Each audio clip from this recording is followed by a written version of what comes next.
السلام علیکم رحمۃ اللہ وبرکاتہ. My name is doctor Zainab Farooq and I am physiotherapist. آج جو میرا آپ کے ساتھ لیکچر ہے وہ ہے سورۃ الانبیاء کی آیت نمبر 78 سے لے کر آیت نمبر 86 تک. آج میں سورہ انبیاء کے بارے میں بتاؤں گی کہ یہ سورہ انبیاء کا نام سورہ انبیاء ہی کیوں ہے اور اس میں کیا کیا چیزوں کے بارے میں ذکر ہے. اور ان آیات میں ہم لوگ حضرت ابراہیم علیہ السلام حضرت ابراہیم علیہ السلام کے بارے میں ہم پیچھے پڑھ چکے ہیں. اب یہاں پہ ہم حضرت سلیمان علیہ السلام، حضرت داؤد علیہ السلام، حضرت ایوب علیہ السلام کے بارے میں پڑھیں گے. اور حضرت ایوب علیہ السلام کے صبر کے بارے میں پڑھیں گے کہ وہ کتنے صابر تھے. اگر صبر کی مثال سب سے زیادہ بڑی لینی ہے تو حضرت ایوب علیہ السلام کی زندگی سے لیں گے. بہت خوبصورت اور شکر گزاری کی نعمتیں ان میں دیکھیں گے. اسٹارٹ کرتے ہیں. نحمدہ و نصلی علی رسولہ الکریم، اما بعد فاعوذ باللہ من الشیطان الرجیم، بسم اللہ الرحمن الرحیم. سب سے پہلے میں سورہ انبیاء کے بارے میں بتاتی جاتی ہوں. سورہ انبیاء جو ہے یہ مکی سورہ ہے اور یہ سورہ جو ہے اس میں نام سے شو ہوتا ہے. اس میں انبیاء کا ذکر ہے اور اس میں بہت سارے انبیاء کا ذکر ہے.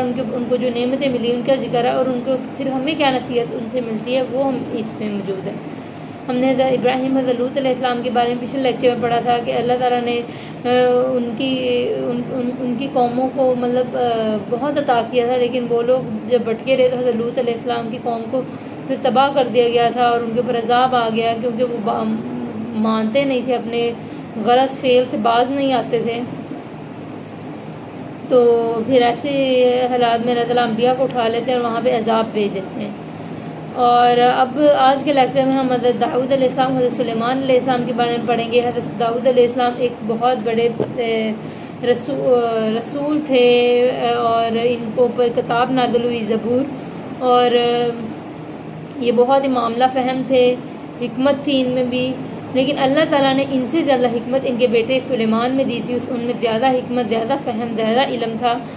اور یہاں ایک واقعے کا ذکر ہے کہ کچھ بکریاں چرتی ہوئیں کسی کے کوئی بندہ فیصلہ لے کر آیا کیونکہ حکومت میں تھے. حضرت سلیمان حضرت کیا نام ہے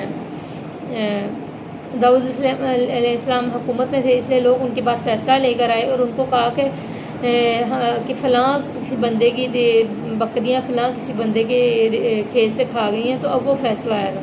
تو وہ فیصلہ کیا ہوا، پھر حضرت سلیمان نے کیا رائے دی، یہ بارے میں بحث ہے. اور اس میں کوئی بھی قرآن نے اس کے بارے میں پراپر انفارمیشن نہیں دی. اس میں بس یہی ہے کہ اللہ تعالیٰ کا بتانے کا مقصد یہاں پہ یہ ہے کہ حضرت داؤد علیہ السلام نے ان کے بارے میں فیصلہ کیا. جب ان کے بارے میں فیصلہ کیا تو وہ اتنا انصاف پہ مبنی نہیں تھا.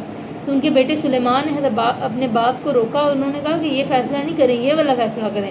اور حضرت داؤد علیہ السلام نے نہ صرف اس وقت کوئی اور ہوتا تو کہتا میں تمہارا باپ ہوں، تم چپ کرو، تم کے بیچ میں بول رہے ہو. نہیں، انہوں نے اپنے بیٹے کی بات کو ویلیو دی اور انہوں نے انڈرسٹینڈ کیا کہ اس کی بات زیادہ انصاف میں مبنی ہے. اور انہوں نے اپنے بیٹے کی رائے کو اوپر انہوں نے عمل کیا اور انہوں نے اسی رائے کو امپورٹنس دی. تو حضرت سلیمان علیہ السلام اپنے والد کے لیے دستے بازو بنے ہوئے تھے حکومت کے معاملات میں بھی، اور رہنمائی کرتے تھے ان کی ہمیشہ.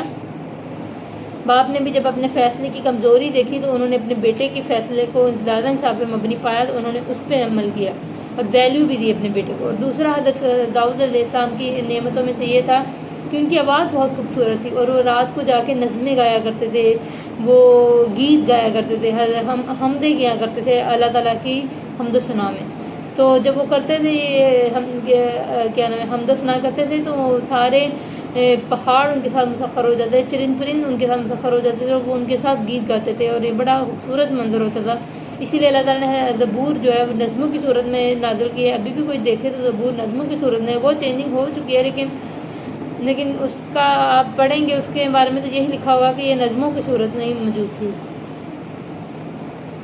اور اس کے علاوہ حضرت داؤد علیہ السلام کے اوپر ایک اور نعمت تھی کہ انہوں نے ذرہ بنائی، مطلب جنگوں سے بچنے والا جو لباس وہ ہے ذرہ بنائی، جس میں وہ کوئی مارتا تھا آگے سے بچت ہو جاتی تھی. تو اس میں بہت زیادہ مطلب اس وقت کے لوگوں کو نہیں پتہ تھا، تو انہوں نے اس میں بہت زیادہ طریقے یوز کر کے انہوں نے ذرہ تیار کی جس سے اب جنگ کے دوران اپنے آپ کو بچایا جا سکے. آج کل بھی لوگ بلٹ پروف ڈریس پہنتے ہیں، یہ چیزیں یہ ساری اسی ذرہ کی ہی چینجنگز ہیں. یہ ذرہ کی ایجاد ہوئی حضرت داؤد علیہ السلام سے. پھر بھی اللہ تعالیٰ کہتے ہیں کہ دیکھیں آپ کتنا شکر ادا کریں گے، ہم نے آپ کو کیا کیا نعمتیں دے رکھی. اور پھر حضرت سلیمان علیہ السلام کو بھی اور نعمتیں دیں، ان کو نہ صرف بری بلکہ بحری بھی ترقی دی، اور حضرت سلیمان علیہ السلام ہواؤں کو مسخر کر سکتے تھے، ہواؤں کو اللہ تعالیٰ نے مسخر کر دیا سلیمان علیہ السلام کے ساتھ، تیز ہواؤں کو سلیمان علیہ السلام ان کے ساتھ چلتی تھی اور ان کو ہینڈل کرتے تھے، اور بادبان ہوتا ہے، باغبان کہ نہیں بادبان ہوتا ہے، کپڑا ہوتا ہے جس سے سمندر میں ہم لوگ نا کشتی میں ہوائیں کنٹرول کرتے ہیں، تو وہ بادبان انہوں نے تیار کیا اور اس سے انہوں نے اپنی ہوائیں کنٹرول کی، اور پھر ان کے وہ ہوا ان کے ساتھ اتنی مسخر تھی کہ لوگ جو فاصلے مہینوں میں طے کرتے تھے، حضرت سلیمان علیہ السلام وہ صبح شام طے کر رہے ہوتے تھے، اور اس کے بعد اللہ تعالیٰ نے ان کو برکت بھی عطا کی کہ ان کو فلسطین اور شام کی خوبصورت زمینیں ان کو ملی، اور جہاں پہ بہت اچھی تجارت بھی تھی، بہت زرخیز زمین تھی وہ والی، اور انبیاء کا مسکن بھی اور مدفن بھی، اور سلیمان علیہ السلام کو طاقتوں کا یوز کرنا بھی اللہ تعالیٰ نے بہترین سکھایا۔ آج کل لوگ اب یہاں سے ہمیں کیا نصیحت ہے، آج کل لوگوں کو اللہ تعالیٰ کو یہ دے دے ٹیلنٹ، تو کہتا ہے کہ دیکھو میرے اندر یہ ٹیلنٹ ہے، میں یہ کر سکتا ہوں۔ میری ایک جاننے والی تھی، میرا ان کے ساتھ کچھ دیر رہا دوستی وغیرہ، تو وہ ان کے اندر یہ تھی کہ وہ اپنے آپ کو بہت پرفیکٹ سمجھتی تھی۔ تو دیکھیے آپ پرفیکٹ نہیں ہیں، ہم تو ایک عام انسان ہیں، ہمیں تو پرفیکٹ ہو ہی نہیں سکتا، وہ تو پھر انبیاء تھے، اور انبیاء بھی پرفیکٹ نہیں ہیں۔ انبیاء کو اللہ تعالیٰ نے کچھ دیا تو وہ اللہ کا دیا ہوا ہے، وہ کسی کا وہ یہ نہیں کہہ سکتے کہ میری قدرت ہے، بلکہ یہ اللہ کی قدرت سے ان کو ملا ہوا ہے۔ آج کل کے لوگ کو کوئی چیز مل جاتی ہے اور ان کا دماغ ہی ساتھ میں آسمان پہ چلا جاتا ہے کہ میرے پاس یہ چیز ہے، اور بھائی تیرے پاس یہ چیز ہے، اللہ کی دی ہے، تیری ہے۔ تو خدا کا فیصلہ سمجھنے کی بجائے ہم اپنے اوپر فخر کرنے لگتے ہیں۔ انسان کی ہر وقت سمجھتے ہیں کہ جو کچھ بھی اللہ کی قدرت سے ہے، اور یہ نادان ہے جو کہ اپنی قدرت سمجھ لیتا ہے۔ اور نہ صرف حضرت سلیمان کو بری اور بحری ترقی دی، بلکہ حضرت سلیمان علیہ السلام کو جنوں کو مسخر کر دیا۔ اب اگر اس میں بھی اللہ تعالیٰ کی رحمت نہ ہوتی اور اللہ تعالیٰ کا کرم نہ ہوتا تو وہ جن بعد میں بگڑ جاتے اور حضرت سلیمان کو نقصان دیتے، لیکن نہیں، اللہ تعالیٰ نے ان کے اوپر نگران رہے، اللہ تعالیٰ نے ان کو نگران رہے تو اللہ تعالیٰ نے ان کو کنٹرول کیا، اور پھر اسی وجہ سے حضرت سلیمان علیہ السلام کو کنٹرول کر پاتے تھے۔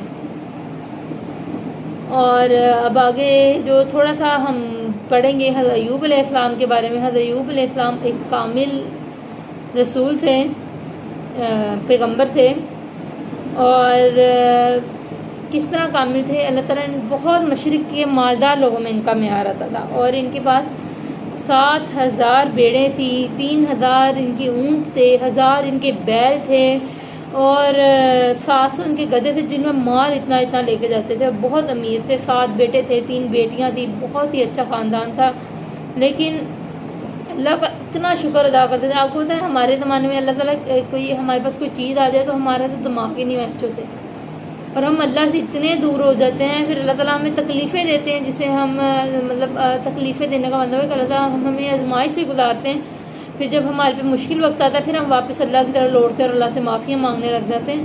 جب اللہ نے دیا ہوتا ہے تب ہمیں شکر کرنے کا پتہ نہیں ہوتا، ہم اتنے برے لوگ ہیں۔ تو ان کی فرما برداری کا عالم دیکھیں، اس کے باوجود اتنا دیا تو یہ راتوں کو عبادت کرتے تھے، راتوں کو ساری رات اللہ تعالیٰ کی عبادت کرتے تھے۔ داؤد علیہ السلام بھی حکومت کے معاملات کے باوجود رات ساری اللہ تعالیٰ کی عبادت میں گزارتے تھے، اور یہ بھی راتیں اللہ کی عبادت میں گزارا کرتے تھے۔ پھر آزمائش آئی، کیسے آزمائش آئی؟ شیطانوں نے کہا کہ یار یہ تو شکر گزار اسی لیے کیونکہ اللہ نے اس کو دے رکھا ہے، اگر اللہ تعالیٰ سب کچھ چھین دے تو شکر کبھی بھی نہ کرے۔ تو اللہ تعالیٰ نے پھر کہا کہ نہیں، یہ میرا بندہ ہے، یہ میں اس کو آزماؤں گا تو تب بھی یہ صحیح رہیں گے۔ تو پھر اللہ تعالیٰ نے حضرت ایوب علیہ السلام کو آزمایا، اور ان کی اولاد ساری مر گئی، ان کی بیوی ان کو چھوڑ کے چلے گئی، مال سارا لٹ گیا، مویشی سارے لٹ گئے، اور ایون کہ وہ مطلب خالی ہاتھ تو ہو گئے، لیکن اس کے باوجود ان کو ایک بیماری لاحق ہوگی کہ ان کی جسموں پہ زخم تھے اور ان زخموں پہ کیڑے پڑ گئے۔ اللہ اکبر۔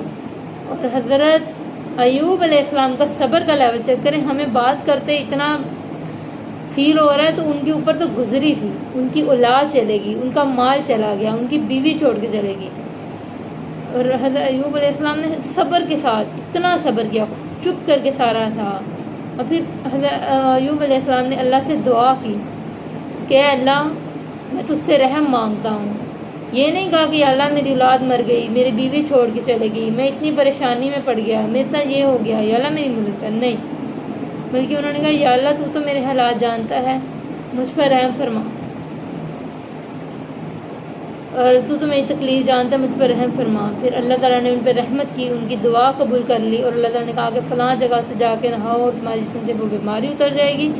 اور پھر ان کی بیوی واپس آ گئی، یا پتہ نہیں بیوی آ گئی دوبارہ آئیں دوسری کی، یا پھر واپس آئیں، یہ اللہ عالم. تو ان کی بیوی دوبارہ ان کو ملی، ان کے بچے دوبارہ ہوئے، اور ان کے دوبارہ سے اللہ تعالیٰ نے ان کو وہی مال اور سب کچھ دیا، اور اتنا کہ سونے کے پتنگوں کی بارش تک ان کے پر ہوئی. اور اللہ کا وعدہ ہمیشہ پورا ہونے والا ہے. شکر کرو، بہت دوں گا، اللہ تعالیٰ کا وعدہ ہے. شکر کرنے والوں کو اللہ تعالیٰ اتنا دیں گے. آزمائش کا test period, time period short ہوتا ہے. اب آپ کہیں گے شارٹ 1 دن کا 2 دن کا، نہیں. حضرت سلیمان علیہ السلام کی اولاد گئی تھی، کتنے عرصے میں گئی ہوگی، ان کا مال گیا تھا، کتنا عرصہ انہوں نے تکلیف سہی ہوگی. 1 دن کا نہیں ہوتا، سالوں کی یہ تکلیفیں بھی آ جاتی ہیں، لیکن اللہ تعالیٰ اس چھوٹے سے ٹائم پیریڈ کے بعد پھر کئی سالوں کی اللہ تعالیٰ سکون دیتے ہیں. انشاءاللہ اللہ تعالیٰ سب کو ان کے صبر کا پھل دے انشاءاللہ عز و جل، اور اللہ تعالیٰ سب پہ رحمت کرے. اللہ کے خزانوں میں کوئی کمی نہیں ہے.